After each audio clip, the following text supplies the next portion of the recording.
Hello friends, very good morning. आज हम एक और नया टॉपिक लाए हैं केवाईसी करके। केवाईसी करके नहीं फ्रेंड्स, अभी क्या है कि कई लोगों ने जेबी से भी निकल चुका है, डीबीएफ का एग्ज़ाम भी कईयों ने पास कर लिया है। तो अभी वो पूछ रहे थे कि आईबीएफ के और कौन से कोर्सेज हम जो कर सकते हैं जो कि आसान भी हो और हम इजीली कर सकें उन्हें। तो फ्रेंड्स, केवाईसी सबसे आसान, डिजिटल बैंकिंग और भी आसान, और फॉरेन एक्सचेंज, ट्रेजरी मैनेजमेंट, इस तरह के आप बहुत सारे एग्ज़ाम्स कर सकते हैं। कई बैंक्स जो हैं आपको हॉनोरियम भी देते हैं वो एग्ज़ाम पास करने के लिए, ठीक है। तो फ्रेंड्स, बहुत अच्छा रहेगा अगर आप इस तरह के एग्ज़ाम्स देते रहें ताकि आपके जो नॉलेज और एडिशन होता रहे, है ना, क्योंकि आपको और सीखने के लिए मिलता रहेगा। तो आज फ्रेंड्स केवाईसी में हम कुछ एमसीक्यूज़ के बारे में बात करेंगे। ये कुछ क्वेश्चंस हैं जो कि पुराने 10 साल के पेपर में आ चुके हैं। 10 ईयर्स सॉल्व पेपर हैं ये। तो इनको आप अगर एक बार देख लेंगे तो आपको एग्ज़ाम का थोड़ा सा आइडिया लग जाएगा कि किस तरह का आपका एक पेपर आता है, ठीक है। मनी लॉन्ड्रिंग के बारे में बात करेंगे। पहले मनी लॉन्ड्रिंग होता क्या है। देखो, लॉन्ड्रिंग में क्या है, लॉन्ड्री होती है जैसे वहाँ क्या करते हैं, आप गंदे कपड़े दे के आते हो और आपके कपड़े साफ़ करके अच्छे से करके प्रेस करके वो देता है। तो मनी लॉन्ड्रिंग, मनी की laundering, conversion of money which is illegally obtain to them from legitimate to make them legitimate. मतलब इलीगल तरीके से पैसा कमाना और वो क्या लगे कि आपको लीगल लगे, ठीक है। इस तरह the implementation of KYC in banks primary addresses which of the following risk. तो बैंक्स में जो है केवाईसी हमने क्यों लेके आए, ताकि ये जो है बेनामी पैसा, बेनामी अकाउंट, इन सब से बचने के लिए, ठीक है। KYC in banks is primary design to address money laundering and only it's non implementation candidates to compliance risk और रेपुटेशन रिस्क। दोनों तरह के रिस्क बैंक के लिए खड़ा कर सकता है, ठीक है। तो इसलिए क्या करना है, आपने केवाईसी ज़रूर लेनी है किसी भी अकाउंट, नया अकाउंट खोलते समय। Under KYC guidelines banks needs to conduct EDD. EDD क्या होता है, एनहांस ड्यू डिलिजेंस, जो कि कैसे करेंगे आप, कस्टमर से बात करके उसकी आइडेंटिटी वगैरह वो सब चीज़ लेके। लेकिन किन केस में ये ज़रूरत नहीं होती, ये स्मॉल डिपॉजिट अकाउंट जो होते हैं जैसे कि जनधन खाते जो हैं उनमें ज़रूरत नहीं है। क्यों? क्योंकि उनमें डिपॉजिट ही बहुत कम होता है और बहुत ही गरीब लोग उनको खोलते हैं, तो इसलिए उसमें ऐसी कोई नीड की ज़रूरत नहीं होती है।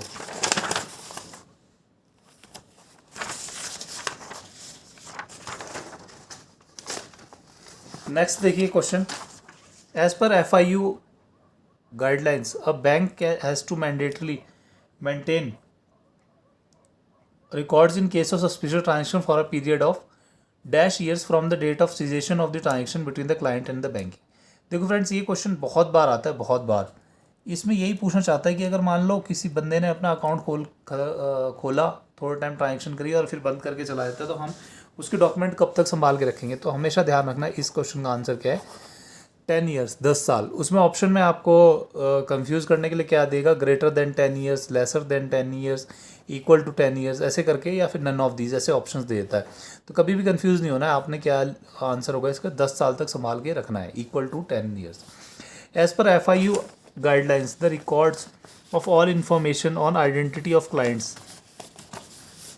are required to be maintained by every reporting entity for a period of dash years from the date of cessation of the relationship with the client। तो ये क्या करना है, 5 साल तक आपने रखना है। FIU IND क्या कहता है कि आपने आइडेंटिटी जो है क्लाइंट की वो संभाल के रखनी है। जो KYC डॉक्यूमेंट्स वगैरह हैं वो कब तक रखने हैं आपने, 5 साल तक संभाल के रखने हैं, ठीक है। One of the following is not required to be reported to FIU। तो ये अकाउंट्स ओपन रिपोर्ट, मतलब ये जो है आपने FIU को भेजने की ज़रूरत नहीं है। FIU क्या होता है, फाइनेंशियल इंटेलिजेंस यूनिट। इसका हेडक्वार्टर कहाँ है, न्यू दिल्ली में। ये कई बार हेडक्वार्टर वाला क्वेश्चन आ चुका है, तो काइंडली इसको ध्यान रखें। The government of India has notified 6 documents officially valid for the purpose of identity. तो ये कौन से हैं, PAN card, passport, Aadhaar card, driving licence, voter ID और नरेगा कार्ड। ये सारे क्या है आपके OVD है, मतलब आप ऑफिशियली वैलिड डॉक्यूमेंट्स है for opening of account. Banks in India can outsource, क्या कर सकते हैं बैंक्स, मार्केटिंग कर सकते हैं आउटसोर्सिंग के द्वारा। मतलब क्या करेंगे कि कोई कंपनी को ठेका दे देंगे कि उसकी ऐड वगैरह लगाए और उसके प्रोडक्ट्स बेचे। क्योंकि अभी बैंक्स क्या है, सिर्फ लेन देन ही नहीं करते, बहुत सारे प्रोडक्ट्स बेचते हैं, जैसे क्रेडिट कार्ड हुआ आपका, इस तरह की चीज़ें भी बैंक्स आजकल बेचने लगे हैं। एज पर KYC norms branches should monitor, क्या ब्रांच को क्या मॉनिटर करना चाहिए कि कैश रिसिप्ट या cash payment of 10 lakh and above in deposit accounts including CC या फिर OD। अगर 10 लाख रुपए से ज़्यादा की ट्रांजेक्शन हो रही है तो उसको मॉनिटर करना चाहिए और उसमें क्या फाइल करनी चाहिए, STR, अगर उसको सस्पिशियस लगती है। Cut off for reporting of 10 lakh and above aggregate cash deposit for reporting to FIU INDs per month, मतलब एक महीने के अंदर अगर 10 लाख रुपए या उससे ऊपर की कैश ट्रांजेक्शन करता है, कैश जमा करता है, तो फिर उसको रिपोर्ट करना है अपने FIU IND को।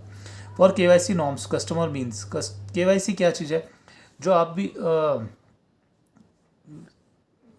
कस्टमर और एंटाइटी कैसे पता लगे किसने खाता खोला, किसका है, क्या बिजनेस रिलेशनशिप है ना, बेनिफिशियरी कौन है उस ट्रांजेक्शन का, वो सब चीज़ें जो है ये चारों पॉइंट आप मगअप कर लें। ये सब क्या होते हैं, KYC नॉर्म्स के अंडर आते हैं, ठीक है।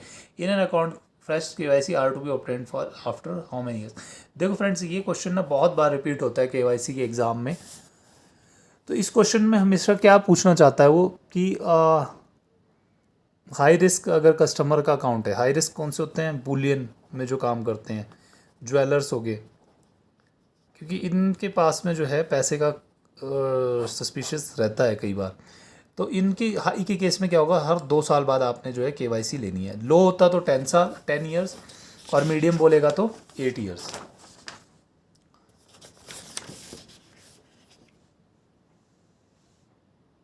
एज पर KYC guidelines which one of the following customers is having high risk, तो ये होते हैं politically exposed persons, resident abroad, तो ये सबसे ज़्यादा जो है रिस्की होते हैं, है ना।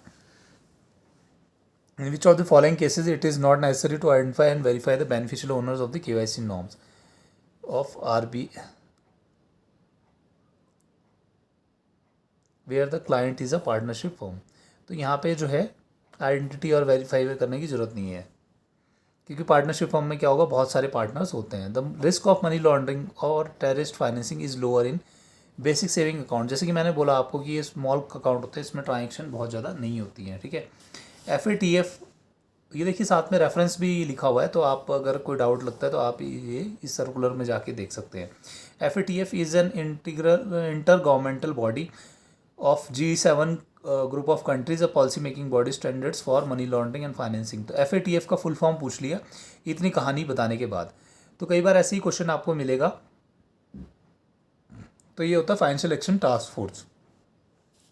फ्रेंड्स, ये जो KYC AML वाला चैप्टर है, इसमें कई क्वेश्चंस तो आपको ऐसे ही मिलेंगे जिसमें कि आपका फुल फॉर्म पूछा जाएगा और आप इजीली उसको कर पाएंगे। ब्रांचेस शुड ओपन डिपॉजिट या एडवांसेज अकाउंट ऑफ बैंड या terrorist organisation as circulated by the, should not open मतलब कि नहीं खोलेंगे, जो कि FIU IND ने बोल दिया कि ये सारे बैंड टेररिस्ट ऑर्गेनाइजेशन है, इनका खाता नहीं खोलना है, ठीक है।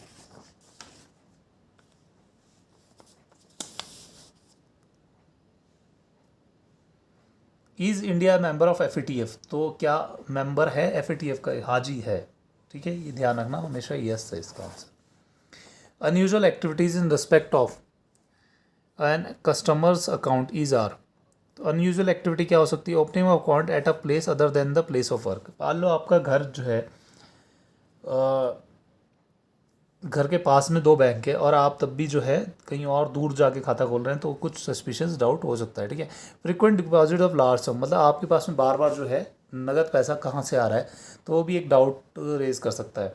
और आपने एक ताज़ा खाता खोला और उसके बाद में थोड़े टाइम बाद में उसमें ट्रांजेक्शन वगैरह करी और फिर बंद कर दिया, तो ये सब जो है एक सस्पिशियस रेज करता है। तो इसमें आपने क्या करना है, एज ए बैंक एम्प्लॉई आपने STR रेज करनी होती है। 3 पिलर्स ऑफ KYC की 3 पिलर्स कौन कौन से हैं, CIP customer identification programme, CDD customer due diligence, और तीसरा है कंटिन्यूस मॉनिटरिंग, ठीक है। फ्रेंड्स, कई बार क्या है कि ना ये 4 ऑप्शंस में आ जाता है कि which one is not correct, और चौथा ऑप्शन कुछ गलत होता है। तो ये क्वेश्चन भी कई बार आ चुका है, तो आप इसको काइंडली याद रखेंगे। वो फ्रेंड्स, ये कुछ क्वेश्चंस आपको जो है एग्जाम करने में हेल्प करेंगे। Thank you, have a nice day.